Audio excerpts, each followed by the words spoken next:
अस्सलाम वालेकुम। पिछले 2 सालों में पाकिस्तान की मईशत के साथ बहुत सी बोंगियाँ मारी गई हैं और अभी अभी पिछले हफ्ते हुकूमत ने एक पॉलिसी इंट्रोड्यूस की है जिसकी तहत वो बाइक्स, रिक्शों, 800 सीसी से कम गाड़ियाँ और उसके अलावा ये बोलान पिकअप वगैरह को 100 रुपये सस्ता पेट्रोल भी फराहम करना चाहते हैं। सवाल ये है कि क्या ये नई पॉलिसी इस बोंगियों की लंबी फहरिस्त में शामिल की जानी चाहिए कि नहीं। प्रॉफिट के सेक्टर एनालिस्ट दानियाल अहमद ने इस हफ्ते प्रॉफिट की कवर स्टोरी इस टॉपिक पे की है। तो सबसे पहले दानियाल से ये पूछते हैं कि दानियाल, ये फ्यूल सब्सिडी है, ये क्या है, इसकी कहानी क्या है और हुकूमत इसके पैसे कहाँ से लाएगी। ठीक है अब्दुल्ला, सबसे पहले तो ये बात करते हैं कि ये है क्या। ये एक हुकूमती इकदाम है जिसके अंदर जिन जिन क्या कहते हैं अफराद के पास वो जो गाड़ियाँ आपने मेंशन की वो सारी व्हीकल्स हैं उनको 100 रुपया पेट्रोल कम मिलेगा। इसका मतलब ये है कि अगर आज के रेट पे देखा जाए तो लगभग 270 रुपये पर लीटर पेट्रोल है, तो जब ये इकदाम आ जाएगा अब उनको 170 रुपये पे मिल जाएगा। ठीक है, दूसरा आपका सवाल कि इसके लिए पैसे कहाँ से आएंगे। अब ये जो है ये मुसद्दक मलिक ने कहा है ये एक फ्यूल सब्सिडी नहीं है, ये क्रॉस सब्सिडी है। इसके अंदर ये होगा जो लोग इस कैटेगरी के अंदर नहीं आते, जिनके पास बड़ी गाड़ी है, जिनके पास करोला कुछ भी 800 सीसी से ऊपर है, वो 100 रुपया ऊपर देंगे पेट्रोल का। मतलब वही अगर आप 270 का रेट है तो वो देंगे 370 के लगभग, और उस पैसे से ये सब्सिडी मिले फराहम उन लोगों को होगी जो उस कैटेगरी के अंदर आते हैं। इसके अंदर मुसद्दक मलिक जो करना चाह रहे हैं उसको आप फाइनेंस में कहते हैं फिस्कली न्यूट्रल, कि नया पैसा वो नहीं ला रहे, वो पैसा अमीरों से लेकर गरीबों तक लेके जा रहे हैं अपनी पॉलिसी के थ्रू। ठीक है, इससे लग तो ऐसे रहा है कि हुकूमत एक तकरीबन रॉबिन हुड अप्रोच ले रही है जिसमें वो अमीर लोगों से पैसे लेके छोटी गाड़ियों वालों को, बाइक वालों को, रिक्शे वालों को, जो कि लो कॉस्ट व्हीकल्स होती हैं उनको पैसे दे रही है। लेकिन इसमें क्या ये अजम्पशन नहीं बन जाता हुकूमत की तरफ से कि जो बड़ी गाड़ियाँ हैं, जो आपकी लैंड क्रूजर्स हैं, जो आपकी करोलाज हैं, इवन जो आपकी 1000 सीसी गाड़ियाँ हैं, उनका कुल पेट्रोल का कंजप्शन बिल्कुल बाइक्स, रिक्शों और छोटी गाड़ियों के बराबर है। तो अब इस अजम्पशन को अगर हम देखें तो इसके पीछे क्या मैथमेटिक्स, ये बेशतर अफराद आपको मुझे भी नहीं पता, ये सिर्फ मुसद्दक मलिक को ही पता है कि क्या हुआ है। और ये वो 5वीं जमात से आगे मैथमेटिक्स पे वही बात आ जाती है कि उन्होंने नहीं की कि 50 वहाँ रख दिया और 50 यहाँ रख दिया। अब इसके अंदर सबसे बड़ी मैथमेटिक्स से वही बात आती है कि अगर तो वो जो एक साइड पर जिनको 50% सब्सिडी मिल रही है अगर उनका खर्चा बढ़ जाए तो क्या सब्सिडी ख़राब हो जाएगी, और जिनको 50% दे रहे हैं अगर उनका खर्चा कम हो जाए तो क्या सब्सिडी दोबारा फिर बिगड़ जाएगी। और ये सिर्फ पहला मसला है जो इस सब्सिडी के अंदर आता है कि 50-50 स्प्लिट कहाँ से आया, क्यों आया और क्या कर रहे हैं इसके साथ। अब ये वाली तो एक चीज़ आपने एक्सप्लेन कर दी कि ये सब्सिडी नहीं है, ये क्रॉस सब्सिडी है, इसके अंदर कोई नए पैसे नहीं हुकूमत इंट्रोड्यूस कर रही। लेकिन इसकी थोड़ा सा अगर बैकग्राउंड आप हमें बताना शुरू करें, क्योंकि ग़ालिबन पिछले साल भी जब इमरान खान की हुकूमत गिरने से बिल्कुल पहले उन्होंने भी एक 50 रुपये की फ्यूल सब्सिडी लगाई थी जो कि अक्रॉस द बोर्ड थी सबके लिए, और वो एक बहुत कंटेंशियस इशू बन गया हुआ था जब वोट ऑफ नो कॉन्फिडेंस भी चल रहा था कि ये सब्सिडी ख़त्म करनी चाहिए। लेकिन फिर जब नई हुकूमत आई उन्होंने भी वक्त लगाया उसको ख़त्म करने में। तो इसके पीछे कहानी क्या है, इसमें क्या ये उसी किस्म की सब्सिडी की कंटिन्यूएशन है, क्या ये उसी किस्म के इम्पैक्ट्स भी इसके होंगे या कोई फ़र्क है। नहीं, ये जो सब्सिडी है ये उस सब्सिडी से बेहतर है क्योंकि उसको कहा जाता है एक ब्लैंकेट सब्सिडी। वो हर बंदे के लिए थी, चाहे वो एक CD70 पे हो चाहे वो लैंड क्रूजर पे हो, उसको सस्ता पेट्रोल नहीं मिलना था, तो वो माले मुफ्त वाला हिसाब हो गया था। इसके अंदर ये है कि उन्होंने अंदाज़ा किया है कि हमने सिर्फ और सिर्फ जो रिलीफ है ना वो हमने लोअर इनकम तबके को देना है और हमने अमीरों से ये पैसा निकालना है।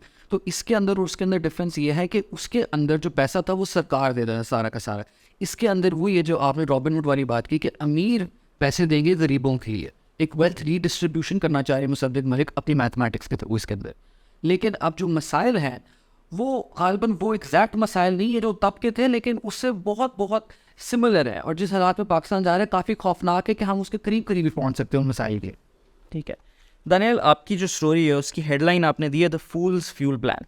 अब मुझे आप पहले ये समझाएंगे थियोरेटिकली स्पीकिंग क्या ये फ्यूल सब्सिडी या ये फ्यूल क्रॉस सब्सिडी काम कर सकती है। नहीं। अच्छा, वो क्यों।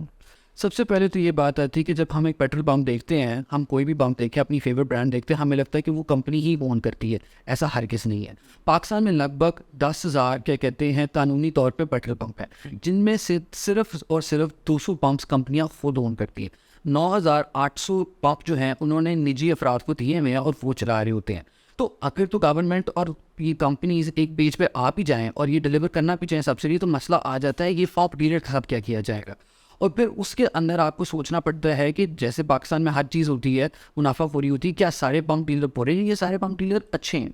तो इसके अंदर हमने अपनी इंडस्ट्री सोर्सेज से बात की और उनका भी एक क्या कहते हैं इख्तिलाफ राय था, उनको भी नहीं समझ आया था किस साइड पर करें। लेकिन एक सोर्स ने ये अच्छा बताया था कि जो उनके बेशतर पंप डीलर, जो उनके टॉप मतलब पंप डीलर भी होंगे, वो क्या कहते हैं कारोबारी लोग हैं, उनके और भी कारोबार है, वो पंप पे पूरा दिन नहीं बैठते, वो अपने और भी कारोबार पे जाते हैं, उन पे भी काम करते रहते हैं और पीछे रह जाता है स्टाफ वगैरह। क्या हर स्टाफ को पता होगा हमने ये करना है, ये नहीं करना?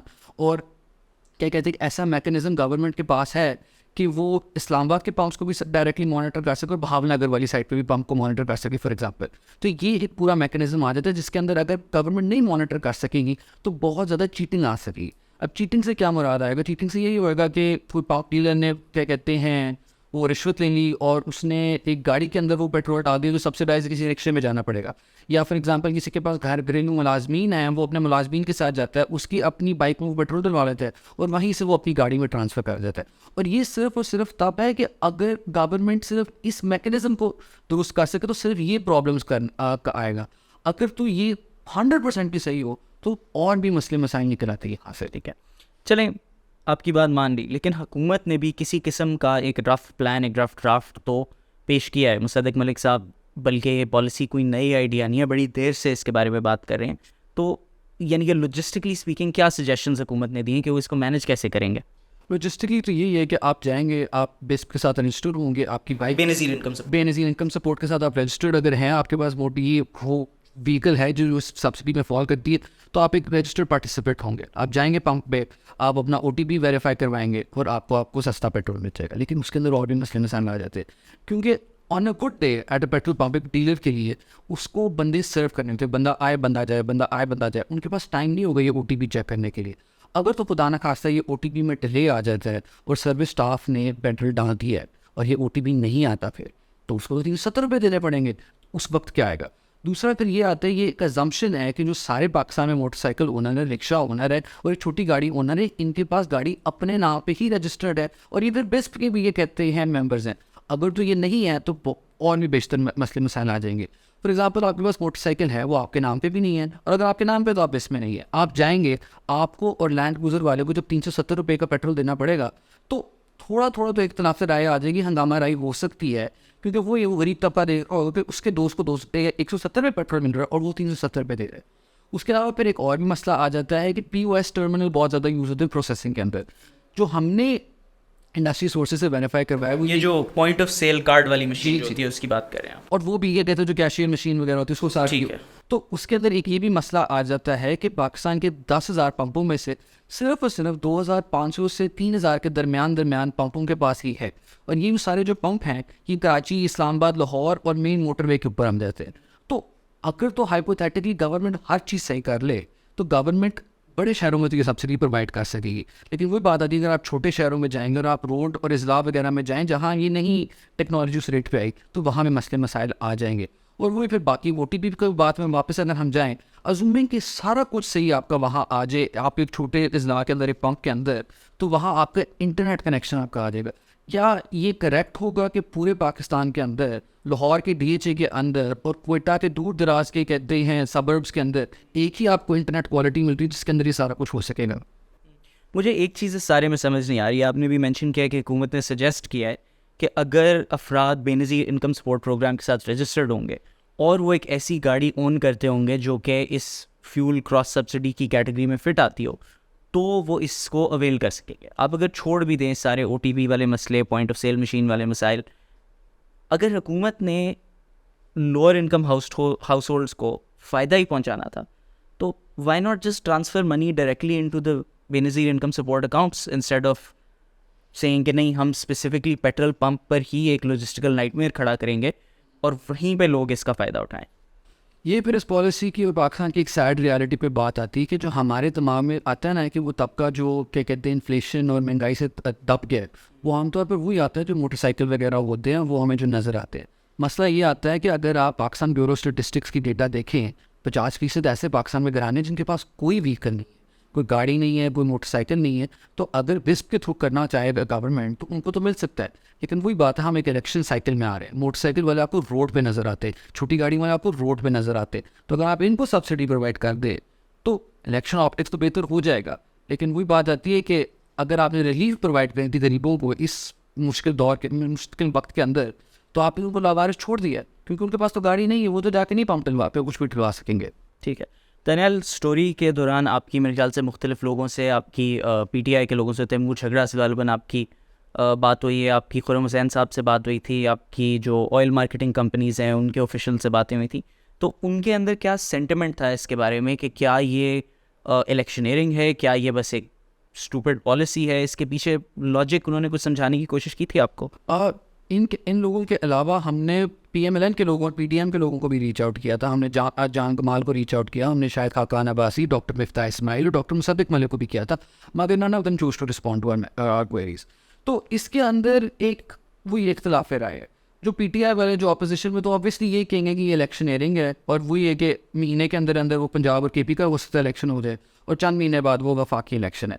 लेकिन कॉन्ट्ररी टू ये भी, जैसे आपने शुरू में ये कहा था कि जब ये सब्सिडी आई थी लास्ट ईयर वो PTI की हुकूमत के अंदर, तो बेशतर लोगों ने ये कहा था कि आप लोअर इनकम स्टाटस को दें। और ये जब मेरी खुर्रम हुसैन से बात हुई थी, ये उन्होंने बताया था कि ये मुसद्दिक मलिक ने बहुत देर से, इलेक्शन साइकिल से पहले का सोचा हुआ था कि मैंने कोई ऐसी पॉलिसी लानी है जिससे कि कहते हैं ये लोअर इनकम स्टाटस को मैं फ़ायदा पहुंचा सकूं। तो दोनों आपको ओपिनियंस आ जाते, कोई है कि दिस इज़ अ पॉलिसी जो काफ़ी देर से आ रही थी और जो अब इस वक्त पे आ गई इलेक्शन साइकिल पे, कोई कहते सिर्फ इलेक्शन साइकिल पे। लेकिन एक कंसेंसस है सबके अंदर कि इस पॉलिसी की टाइमिंग बहुत बुरी है और इस टाइम पे इस पॉलिसी को नहीं आना चाहिए था। ठीक है, और यहाँ पे अगला सवाल भी उठता है कि आप इस वक्त एक IMF के साथ ऑलरेडी बहुत कांटेदार किस्म की नेगोशिएशंस में फंसे हुए हो। हुकूमत पिछले 3 महीने से आपको बोल रही है कि स्टाफ लेवल एग्रीमेंट साइन होने वाला है, वो बार बार बस एक दो दिन का बहाना करके बात को टला रहे हैं। IMF ने भी ये बोल दिया हुआ है कि जब तक इस फ्यूल सब्सिडी पे एग्रीमेंट ना हो जाए तब तक हम स्टाफ लेवल एग्रीमेंट नहीं साइन करेंगे। और कंसिडरिंग ऑल ऑफ दिस, आप इसको सोचें कि हुकूमत ने अपने आप को 6 हफ्ते का टाइम दिया इसको इम्प्लीमेंट करने के लिए। जो वज़ीर आज़म की मुसद्दिक मलिक साहब को इंस्ट्रक्शंस थी, उसमें the ministry of petroleum was given 6 weeks to implement this. अब आई एम थिंकिंग कि ये सब अगर आप साइड पे रख दो एक सेकंड के लिए, ठीक है, जो कि हर कोई कह रहा है कि बहुत बुरी टाइमिंग है, अगर आप ये साइड पे रख दो कि इस वक्त पाकिस्तान डिफ़ॉल्ट के करीब जाता जा रहा है, IMF से हमारी नई डील हो रही, हमारे दोस्त ममालिक हमें नहीं उस तरह मदद कर रहे जिस तरह उन्होंने पास्ट में किया है, और आप ये भी अज्यूम कर लो कि 6 हफ्ते के बजाय हुकूमत कहे कि हम 6 महीने 1 साल ले रहे हैं इस पॉलिसी को इम्प्लीमेंट करने के लिए, तो तब उस केस में क्या ये पॉसिबल या फ़ायदेमंद हो सकती है, या तब भी ये एक सिली डिसीजन है? देखिए, अगर हम 6 महीने साल तक होते हैं तो असली तौर पर अगर ये पॉलिसी आनी होती तो ये पॉलिसी वही है कि आप छोटे इजलास से शुरू होते, एक सुबह पे जाते, फिर आप नेशनल स्केल पे जाते। लेकिन क्या इस पॉलिसी के एडवांटेजेस होंगे? मुझे नहीं लगता, क्योंकि वही बात आती है कि हम उन 50% लोगों को देखते हैं जिनके पास गाड़ी और क्या कहते हैं मोटरसाइकिल है, वो आपका सबसे गरीब तबका नहीं है पाकिस्तान के अंदर। लेकिन वही बात आती है कि हम 6 महीने और साल पे अगर फोकस करना थोड़ा इम्काना होगा इस बात के अंदर, क्योंकि हमने IMF को प्रूव करना है कि ये पॉलिसी है फिस्कली न्यूट्रल।